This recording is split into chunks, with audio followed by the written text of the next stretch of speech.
والصلاة والسلام على من لا نبي بعده ولا رسول بعده ولا معصوم بعده ولا أمة بعد أمتي. أما بعد فأعوذ بالله من الشيطان الرجيم. بسم الله الرحمن الرحيم. فإن آمنوا بمثل ما آمنتم به فقد اهتدوا وإن تولوا فإنما هم في شقاق فسيكفيكهم الله. قال الله تبارك وتعالى في مقام آخر: أم حسبتم أن تدخلوا الجنة ولما يأتكم مثل الذين خلوا من قبلكم مستهم البأساء والضراء وزلزلوا حتى يقول الرسول والذين آمنوا معه متى نصر الله ألا إن نصر الله قريب.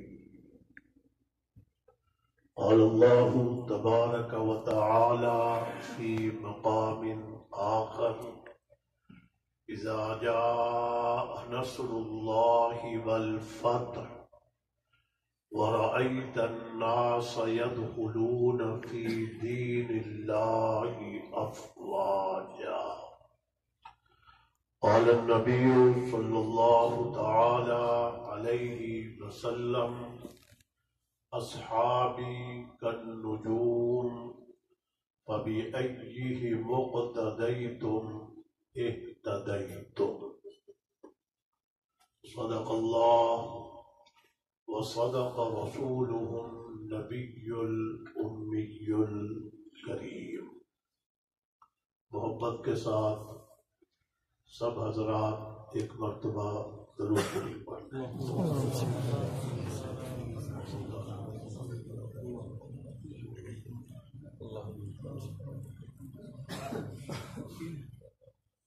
صدر گرامی قدر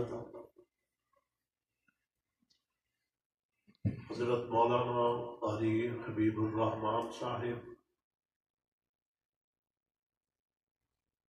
یہاں کے ہماری جماعت کے ذمہ دار،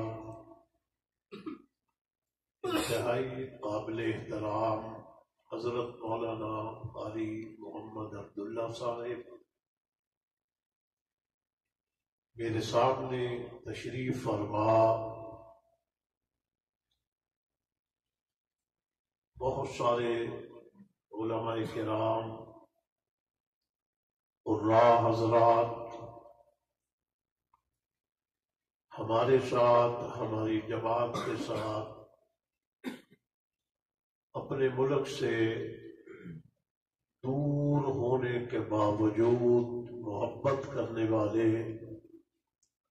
میرے بزرگوں، میرے بھائیوں، میرے دوستوں، میرے لیے انتہائی خوشی کا باعث ہے آج پہلی مرتبہ سعودی عرب کے شہر ابہا میں آپ سے مجھے ملاقات کا اور گفتگو کا شرف حاصل ہو رہا ہے. حضرت مولانا قاری محمد عبداللہ صاحب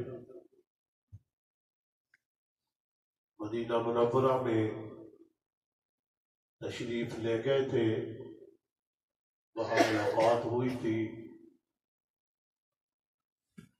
پروگرام کے لیے حکم فرمایا تھا. تعمیل حکم کرتے ہوئے میری یہاں پر حاضری ہو گئی۔ ہمارے واجد بھائی جو آپ حضرات سے ہمیشہ رابطے میں رہتے ہیں اور آپ ان کے آنے پر ان کی حوصلہ افزائی کرتے ہیں اور وہ مجھے یہ اطلاعیں دیتے رہتے ہیں، عرصہ سے میری خواہش تھی کہ کبھی آپ کے قریب آ کر کے آپ کے ساتھ بیٹھوں اور پھر آپ کی محبتوں کا شکریہ ادا کر سکوں۔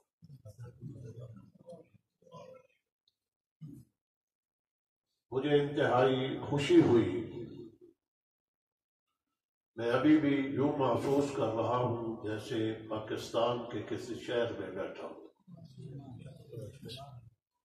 ماحول کو دیکھ کر کے آپ کے چہرے، آپ کی وضاحت، اگرچہ آپ میں بہت سارے عربی لباس میں بیٹھے ہوئے ہیں مگر آپ کے چہروں سے وہ اپنے ملک کی نسبت، وہ محبت جو ہے اسے ختم نہیں کیا جا سکتا۔ میں ایمانداری سے الفاظ نہیں ہے کہ میں کن سے آپ کا شکریہ ادا کروں۔ آپ پاکستان سے یہاں پر اپنا وہ رزق جو اللہ تعالیٰ نے آپ کے مقدر میں لکھا ہوا تھا اسے لینے کے لیے یہاں پر تشریف لائے۔ اتنی دور آ کر کے لوگ پیچھے والوں کو بھول جایا کرتے ہیں، آپ کی محبتوں کا شکریہ۔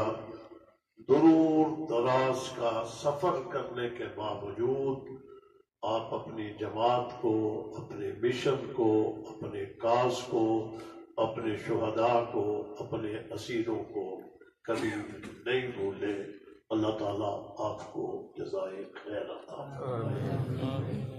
یہاں بڑی خوبصورت تلاوت، بڑی خوبصورت نظموں نے میرے آپ کے ایمان کو تازہ کیا۔ حضرت مولانا عبداللہ صاحب نے بڑا خوبصورت ایمان افروز بیان کیا۔ میں سوچ رہا ہوں کیا کہوں اور کیا نہ کہوں۔ جہاں تک جماعت کی بات ہے، ہمارے اس عنوان کو دنیا جان چکی ہے۔ ہماری جماعت کے موقف کو، مشن کو، کاز کو اللہ کے فضل و کرم سے دنیا جان چکی ہے۔ اب کوئی یہ کہے کہ میرے علم میں نہیں ہے، یہ غلط بیانی کر رہا ہوگا۔ حقیقت یہ ہے جیسے رات کو چاند طلوع ہو کر کے، دن کو سورج طلوع ہو کر کے پوری دنیا کو نظر آ جایا کرتا ہے، ہماری جماعت کا موقف، مشن، کاز اسی انداز میں دنیا کو نظر آ چکا ہے۔ کچھ لوگ ہوتے ہیں جنہیں چاند طلوع ہوا نظر نہیں آتا، ان کی آنکھ کا قصور ہو سکتا ہے۔ چاند طلوع ہوا دنیا کو نظر آیا کرتا ہے۔ اللہ کے فضل و کرم سے ہماری جماعت بھی یوں ہی دنیا کو نظر آ چکی ہے۔ جناب رسول اللہ صلی اللہ علیہ وسلم، ان کی سیرت کا عنوان میں یہاں بیان کروں، میری کیا حیثیت ہے۔ یہاں نوجوانوں نے نعتیں پڑھ کر کے، نظمیں پڑھ کر کے، ایمانداری سے ابھی چونکہ ہم تازہ وہاں سے آئے ہیں، اس تازگی کو انہوں نے یاد کروا دیا ہے۔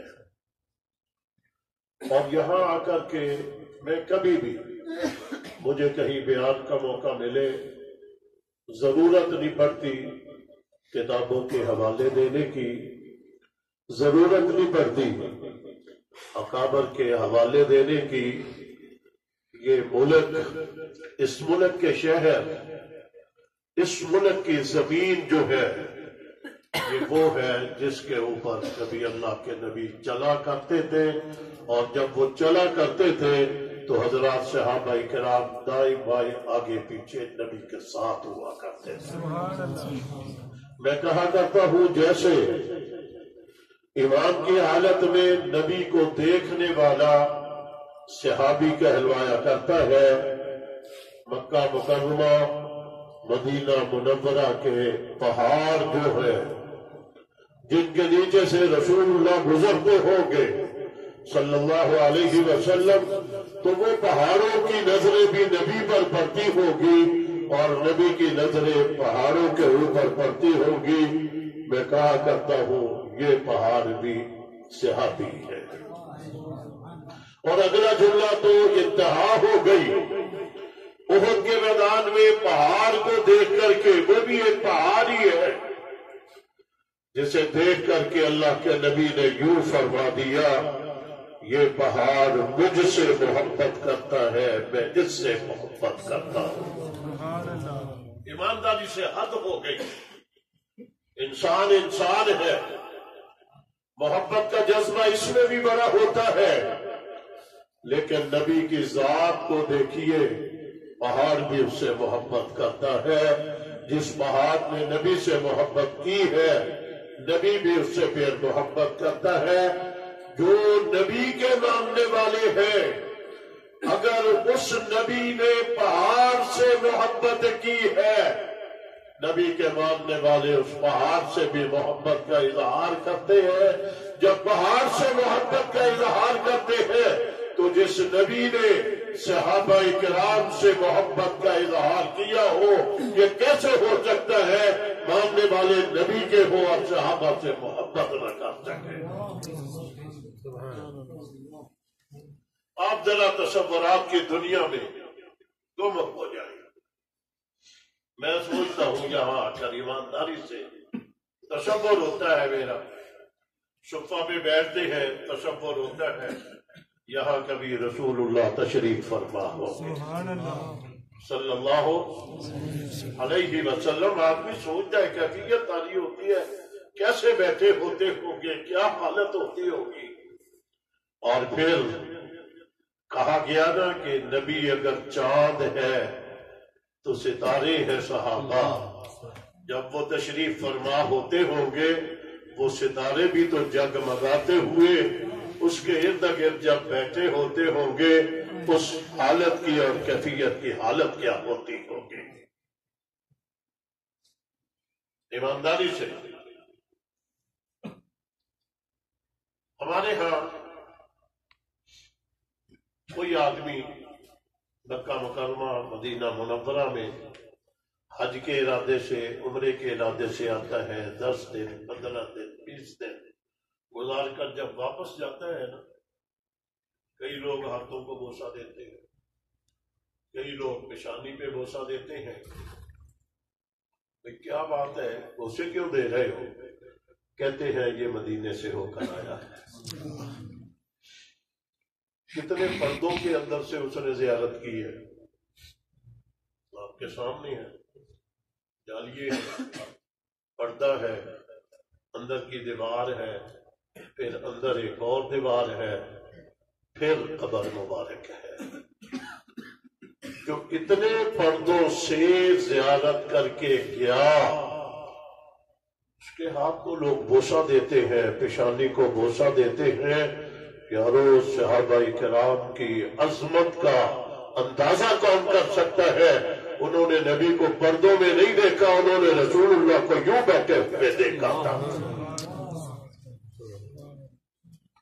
یوں ہی نہیں کہہ دیا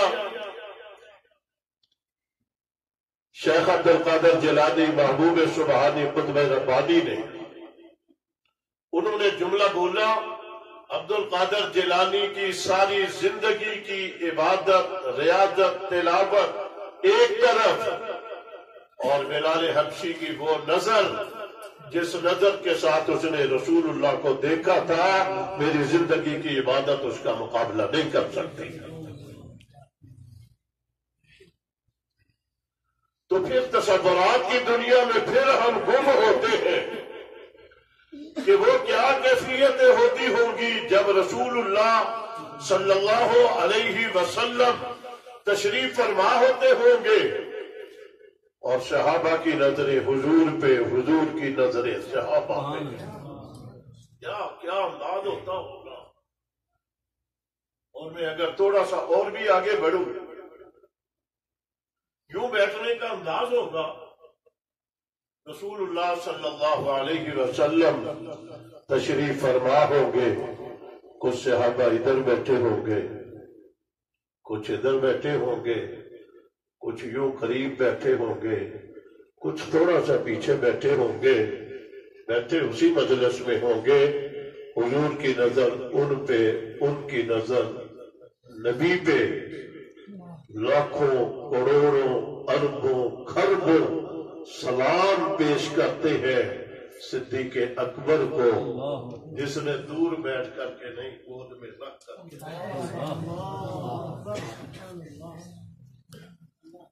یوں دیکھا تھا، اور ایک نظر سے نہیں دیکھا، ساری رات دیکھا، سارا دن دیکھا، پھر اگلی رات دیکھا، پھر اگلا دن دیکھا، پھر اگلی رات دیکھا، پھر اگلا دن دیکھا، 3 راتیں دیکھا، 3 دن دیکھا، یوں میں کہوں اگر رج رج کر کے دیکھا۔ یہ جو صدیق اکبر نے فرمایا تھا نا کہ میری خواہش ہے نظر میری ہو اور چہرہ رسول اللہ کا ہو، فرمایا تھا نا، میری ایک حسرت ہے کہ بس میری نظر ہو اور چہرہ رسول اللہ کا ہو، میں دیکھتا ہی نہ ہوں۔ اس کے لیے اللہ تعالیٰ نے وہ جگہ بنا دی پھر صدیق کے لیے۔ دیکھتے تو پہلے بھی ہوں گے لیکن مجلسوں میں بیٹھ کر کے دیکھتے ہوں گے، جہاں باقی بھی دیکھتے ہوں گے، صدیق اکبر بھی دیکھتے ہوں گے۔ یہ جو خواہش تھی کہ بس میں ہوں، میری آنکھ ہو اور پیغمبر کا چہرہ مبارک ہو، اس کے لیے اللہ تعالیٰ نے غار میں وہ جگہ بنا دی جہاں نبی صدیق دونوں ہی تھے، بس رج رج کر کے دیکھا۔ کیسا دیکھا؟ سفرات ہے ہمارے، ایمانداری سے، یہ لائٹیں لگی ہوئی ہے نا اوپر، اس کے نیچے جو بیٹھے ہیں، جس کے چہرے پہ لائٹ آ رہی ہے چہرہ چمک رہا ہے، چمک رہا ہے۔ یہ لائٹیں بند کر دیں ہمارے چہروں سے روشنی ختم ہو جائے گی، ظاہری بات ہے نا۔ یہ لائٹ ہے، یہ روشنی ہے، یہ پڑ رہی ہے ہمارے چہروں پہ، ہمارے جیسوں کے چہرے چمک پڑتے ہیں۔ یارو جس کے چہرے کے اوپر سراج منیر کی نظر پڑی ہوگی،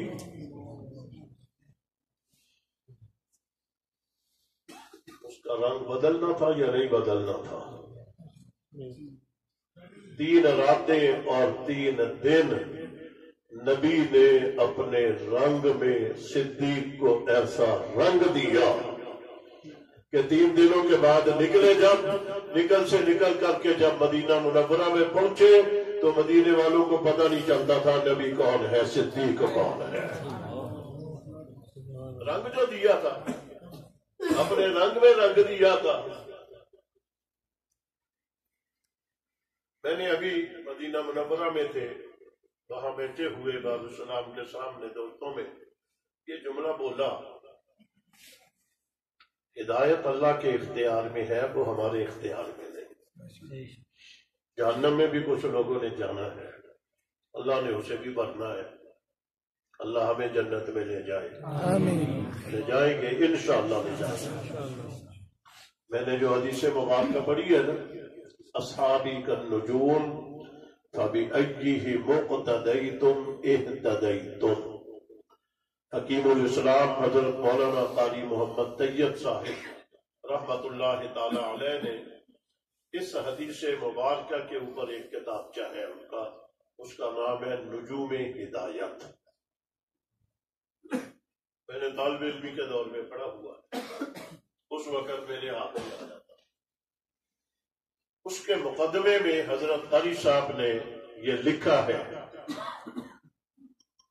کہ آج کے دور میں کوئی آدمی کوئی اچھا عمل کر رہا ہو، اس سے کوئی پوچھے یہ عمل کیوں کرتا ہے، وہ جواب میں کہے یہ فلاں صحابی کا عمل ہے. تو قاری صاحب نے لکھا یہ اس حدیث کے الفاظ کی روشنی میں اقتدیتم، اس نے صحابی کا ابتدا کر لیا. جب ابتدا کر لیا تو آگے الفاظ ہیں اہتدیتم، یہ ہدایت یافتہ بن گیا، اور جو ہدایت یافتہ بن جائے گا وہ سیدھا جنت میں جائے گا. اب میں اگلا جملہ بھی بولتا ہوں. ہمارے بزرگوں میں اکابرین میں خطیب پاکستان حضرت مولانا قاضی احسان احمد شجابادی رحمت اللہ تعالی علیہ، جو امیر شریعت کے دست راز تھے. یوں میں جملہ بھی کہوں، آج کے دور میں یہ دکھ، تکلیفیں، پریشانیاں، امتحان، آزمائشیں جو ہمارے اوپر آئی ہوئی ہیں یہ نئی نہیں ہے، یہ ہمیں اپنے اکابر سے وراثت میں ملی ہے. ہمارے اکابر ابھی دیوبند کا قاری صاحب نے ذکر کیا. دیوبند کی ساری تاریخ جو ہے وہ قربانیوں سے بھری پڑی ہے. درختوں کی شاخوں کے اوپر لاشوں کو لٹکا دیا جایا کرتا تھا، لائنیں لگی ہوئی ہوتی تھی. اسیر مالدہ کیوں کہا جاتا ہے؟ شیخ الہند رحمت اللہ تعالی علیہ کو شیخ العربی والعجم حضرت مولانا حسین احمد مدنی رحمت اللہ تعالی علیہ کی قربانیوں سے کون واقف نہیں ہے؟ میں جملہ یوں کہنا چاہوں گا، کئی لوگ طنزیہ انداز میں ہمیں کہتے ہیں کہ یہ تمہارے حصے میں مار کیوں ہے، تکلیفیں کیوں ہیں، قربانیاں ہیں، یہ ساری گولیاں تمہیں کیوں لگتی ہے؟ تو میں کہا کرتا ہوں الحمدللہ، ہم اللہ کا شکر ادا کرتے ہیں. ہمارے اکابر قربانیاں دیا کرتے تھے، وہ وراثت ہمارے پاس آ گئی ہے، ہم نے اس وراثت کو قبول کیا ہوا ہے. کبھی اس کے اوپر کوئی عار، کوئی شرم، ہم کوئی کمزور جملہ بولے، کبھی ہماری زبان سے اللہ بولنا نہ آئے. قاضی احسان احمد صاحب ایک مرتبہ بیان فرما رہے تھے. بیان کرتے کرتے کسی صاحب نے ان سے یوں سوال کیا کہ قاضی جی جنت میں جاؤ گے؟ کئی لوگ سوال بھی عجیب کر دیتے ہیں، قاضی صاحب تم جنت میں جاؤ گے؟ تو قاضی احسان احمد شجابادی رحمت اللہ تعالی علیہ نے اپنے سینے پہ یوں ہاتھ مار کر کے کہا قاضی احسان یقیناً جنت میں جائے گا. جب یوں کہا تو پھر سوال کرنے والے نے کہہ دیا قاضی صاحب کیا پتا ہے آپ نے جو اعمال کیے ہیں وہ قبول ہوئے یا نہیں ہوئے؟ قبر میں جانے کے بعد کے معاملات جو ہیں کسے پتا ہے وہاں کیا ہونا ہے؟ تو قاضی احسان احمد شجابادی نے یوں کہا، پہلے پوچھا بتاؤ کیا کام کرتے ہو؟ اس نے کہا گندم خریدتا ہوں، آگے فروخت کرتا ہوں. خالص گندم ہوتی ہے یا اس میں کوئی اور چیزیں بھی ہوتی ہیں؟ کہا جبی بھی ہوتی ہے، کوئی کینکریاں بھی ہوتی ہے. کہا اسے گندم سے علیحدہ کرو تو کیا حیثیت ہوگی؟ کہا کوئی مفت میں نہیں لے گا، اگر وہ گندم میں مل جائے پھر؟ کہا جو گندم کی قیمت ہے وہی اس کی قیمت بن جاتی ہے. یہ جملہ کہہ کر کے قاضی احسان احمد شجابادی نے یوں کہا، فرمانے لگے میرے نامہ اعمال میں کوئی ایسی نیکی نہیں ہے جس کے اوپر میں اعتماد کر کے یوں کہہ دوں کہ میں جنت میں جاؤں گا. میرا تعلق جو ہے وہ عطا اللہ شاہ بخاری کے ساتھ ہے. جس ترازو میں عطا اللہ شاہ بخاری تولا جائے گا ہم گندم کے ساتھ گھل بن کر کے تل جائیں گے. عطا اللہ نے جنت میں جانا ہے، قاضی بھی جنت میں جائے گا. میں نے جب یہ سنا کہیں سے کہ قاضی صاحب نے یوں کہا تو میں نے اس کو سننے کے بعد اپنے کارکنوں میں یوں کہا کرتا ہوں ایمانداری سے ہمارے پاس بھی کوئی ایسا عمل نہیں ہے جس کے اوپر بڑا اعتماد کر کے ہم کہہ سکے کہ اس کی وجہ سے جنت میں جائیں گے، لیکن میں بڑی ذمہ داری سے، بڑے اعتماد کے ساتھ یہ جملہ کہہ سکتا ہوں کہ امیر عظیمت مولانا حق نواز جھنگوی رحمت اللہ تعالی علیہ جس ترازو میں تولے جائیں گے، انشاءاللہ اس گندم کے ساتھ گھن بن کر کے ہم بھی تولے جائیں گے۔ حق نواز نے جنت میں جانا ہے، اس کے ساتھ مل کر کے ہم بھی جنت میں جائیں گے، انشاءاللہ جائیں گے۔ اور کیسے نہ جائیں گے؟ دیکھیں، میں نے 2-3 سال پہلے یہاں کا پروگرام بنایا، نہ آ سکا، ملک کی حالات خراب ہوئے، مجھے اچانک واپس جانا پڑ گیا۔ اس وقت سے میرے ذہن میں تھا کہ یہاں کے ساتھیوں نے مجھے کہا تھا، اس مرتبہ ویزا مجھے ایسا ملا تو میں نے فوراً کہا کہ وہاں جانا ہے۔ یہ میں نے کیوں کہا؟ اس لیے آپ میں سے بہت سارے لوگوں کو میں نے دیکھا بھی نہیں ہوگا، کئیوں کی ملاقات مکہ مکرمہ مدینہ منورہ میں یا کبھی پاکستان میں ہوئی ہوگی۔ میرے دل میں یہ تڑپ اس لیے تھی کہ بن دیکھے جو لوگ ہمارے ساتھ یوں محبت کرتے ہیں، مجھے ان کے پاس جانا چاہیے۔ میرے دل میں تھی یہ بات، اور اللہ نے وہ وقت لے آئے، میں آ گیا۔ یہ ایک دوستی کی وفا کی علامت ہوتی ہے۔ میں جملہ کہہ رہا ہوں، ہم نے حضرات صحابہ کرام کو نہیں دیکھا، ہم نے نہیں دیکھا، ہم نے سنا ہے صحابہ ایسے تھے، ایسے تھے، ایسے تھے، ایسے تھے، کتابوں میں پڑھا ہے ایسے تھے، ایسے تھے، ایسے تھے، کتابوں میں پڑھا، علماء کرام سے سنا۔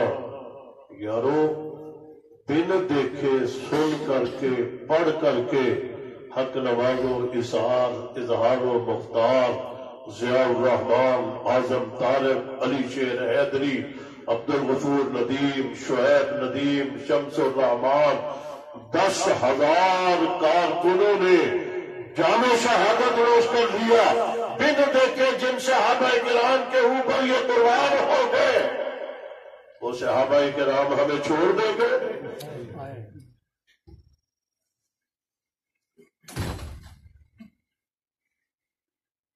انشاءاللہ نہیں چھوڑیں گے۔ انہوں نے ساری زندگی نبی سے محبت کی تھی، وفا کی تھی، کتنے مشکل ترین مرحلے آئے تھے، انہوں نے نبی کو نہیں چھوڑا تھا۔ ہم کہتے ہیں ہم نبی کے ان وفا شعار صحابہ کو ہم نہیں چھوڑیں گے۔ یہ زندگی کیا ہے؟ مر جانا ہے، باقی دنیا مرنی نہیں۔ کوئی یہ کہے کہ اس جماعت میں نہیں ہوں گا تو مجھے موت نہیں آئے گی، وہ لکھ کر کے دے ہمیں بھی پھر۔ مرنا ہر کسی نے ہے، ہر شہر میں ہر روڈ کے اوپر تم چلتے ہو تمہیں قبرستان بنے ہوئے نظر آتے ہیں۔ کیا وہ بم دھماکوں میں لوگ مرے ہوئے ہوتے ہیں؟ کیا ہم سب کو گولیاں لگی ہوئی ہوتی ہے؟ کیا وہ سارے شہید ہوئے ہوتے ہیں؟ وہ بھی مرتے ہیں۔ حق نواز نے کہا تھا مرنا ہے تو کسی کے ساتھ چڑھ کر کے مر جاؤ، تاکہ کل جا کر کے کہے صدیق میں تیرے لیے قربان ہو کر کے آیا تھا۔ کیا جملہ فرمایا کرتے تھے، ساری دنیا مجھے کہتی ہے صدیق یہ تیرا شیدائی ہے، اب میرا ہوش میں آنا تیری رسوائی ہے۔ بولنا بڑا کرتے محنت کر رہا ہوں،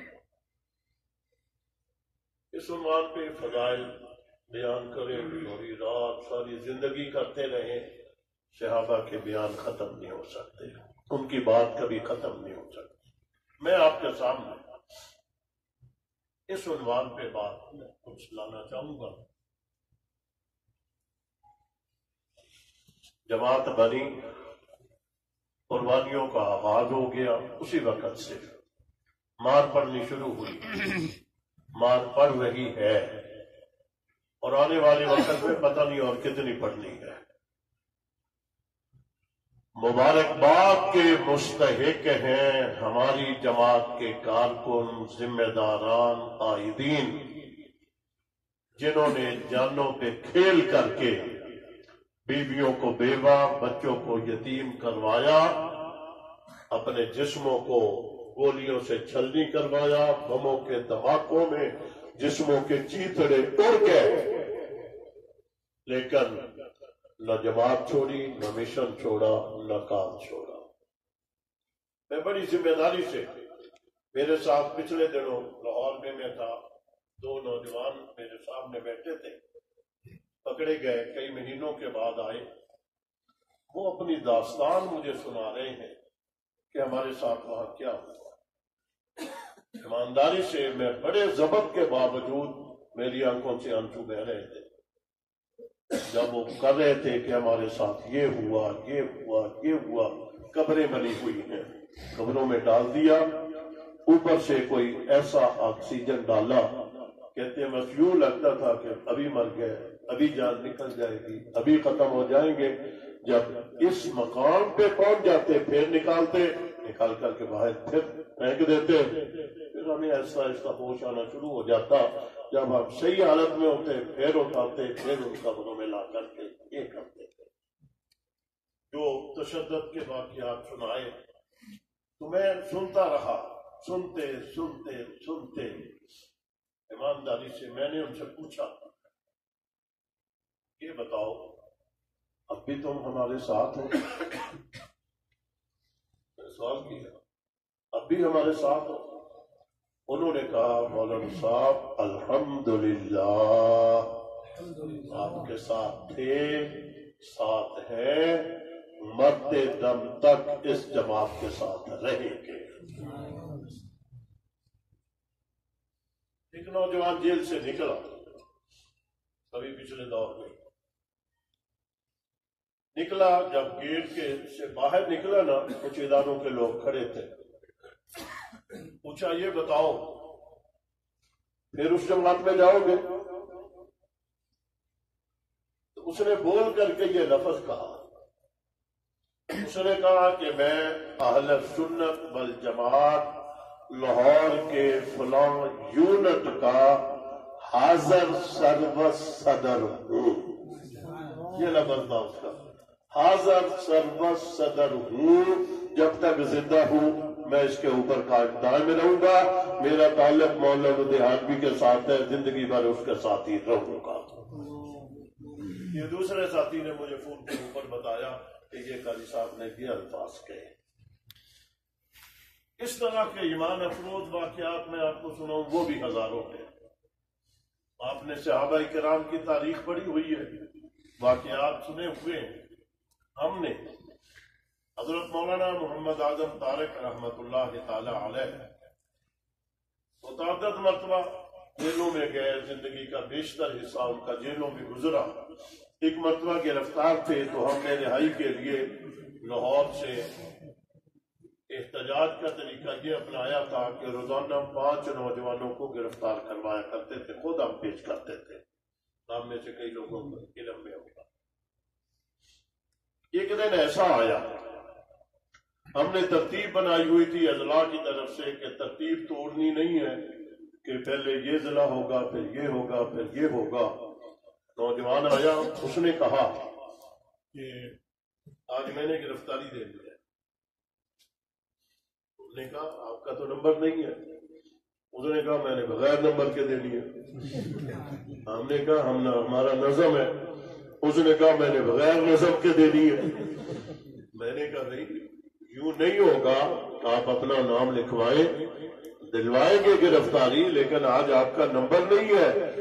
ایمانداری سے اس نے حضرات علماء کرام کہا اگر تم میری آج گرفتاری نہیں کرواؤ گے، ابھی تمہارے سامنے اس دیوار کے ساتھ ٹکر مار کر کے میں خودکشی کر لوں گا۔ یہ جذبہ ہے آپ کے کارکن کا۔ اسی تحریک میں 5 نوجوان ہم گرفتار کرواتے تھے۔ سیالکوٹ کا ایک نوجوان آیا،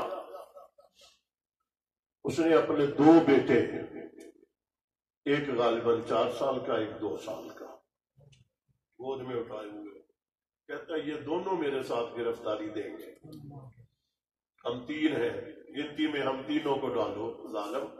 لوگ ہمیں ماریں گے، گالیاں دیں گے، برا بھلا کہیں گے، یہ کتنے بڑے ظالم ہیں، بچوں کو گرفتار کروا رہے ہیں، یہ نہ کرو۔ میں نے اس کو روکا تو ایک مرتبہ، دوسری مرتبہ مجھے بول کر کے کہا اگر محافظ محاذ جا سکتے ہیں تو یہ کیوں نہیں جا سکتے؟ یہ بھی ہوا۔ میں نے ملتان میں جب رشید آباد میں بم دھماکہ ہوا تھا، وہ ہماری جماعت کا بڑا تاریخی بڑا واقعہ تھا، 45 شہید اور 120 تڑپتے ہوئے لاچیں۔ مولانا عبدالغفور جنگوی، ان کے دانت سارے ٹوٹ گئے، بازو پہ فریکچر، ٹانک پہ فریکچر، سٹریچر کے اوپر پڑے ہوئے ہیں، ڈاکٹر پاس کھڑا ہے، میں بھی وہاں پہنچا، لمبی لائن تھی، ساتھ والے سٹریچر پہ جو مریض تھا اس نے کہا ڈاکٹر صاحب مجھے دیکھ لیں، بس اتنا کہا تو مولوی عبدالغفور نے بول کر کے کہا ڈاکٹر صاحب مجھے چھوڑ دیں، پہلے میرے بھائی کو دیکھ لیں۔ میں نے کہا یہ 1400 سالہ تاریخ صحابہ کی دہرائی جا رہی ہے۔ اس طرح کے ایمان افروز واقعات ہیں آپ کی جماعت کے، جس جماعت کے ایمانی جذبے کی حالت یہ ہو، دنیا کی کوئی طاقت اس جماعت کو ختم نہیں کر سکتی۔ پھر آپ کہیں گے یا اور بھی کئی لوگ کہتے ہیں یہ پہلے کی طرح کام نہیں ہو رہا، جماعت پہلے کی طرح نہیں رہی۔ کیا باقی جماعتیں پہلے کی طرح ہیں؟ آپ ملک کی باقی جماعتوں کو بھی تو دیکھ لیں۔ مسلم لیگ کا سربراہ اس وقت جیل میں ہے، نواز شریف، شہباز شریف کا بیٹا جیل میں ہے، پیپل پارٹی کا سربراہ اسد زرداری جیل میں ہے۔ کبھی پورے ملک کے اوپر ان کا اقتدار ہوتا تھا، آج صوبے تک محدود ہو گئے ہیں۔ جن کے پورے ملک کے اوپر حکومت ہوتی تھی آج جیلوں میں روتے ہوئے نظر آ رہے ہیں۔ باپ بیٹی عدالت میں کھڑی ہے، باپ بیٹا عدالت میں کھڑا ہے، بھائی بہن کے ساتھ کھڑا ہے، روتے ہوئے ہائے ہائے کرتے ہوئے نظر آتے ہیں۔ الحمدللہ ہم نے ہائے ہائے کر کے نہیں دکھایا آج تک، مارے کھائی ہے، تکلیفیں اٹھائی ہے، سڑکوں کے اوپر مارا گیا، تشدد کی انتہا کی گئی، دلیلوں کے ساتھ سوراخ کیے گئے، ہڈیوں سے گوشت علیحدہ کر دیا گیا، الٹے لٹکائے گئے، منہ میں پانی کی بجائے پیشاب کیا گیا۔ الحمدللہ ہم جہاں تھے وہیں پر کھڑے ہیں، الحمدللہ کھڑے ہیں۔ آپ نے سنا ہوگا ایک جماعت ابھی ملک میں نئی نئی سر اٹھا رہی تھی، تحریک لبیک کے نام سے، کوئی تجربہ نہیں تھا، پتہ نہیں بیچارے کس جوش میں کس امید سے نکل پڑے۔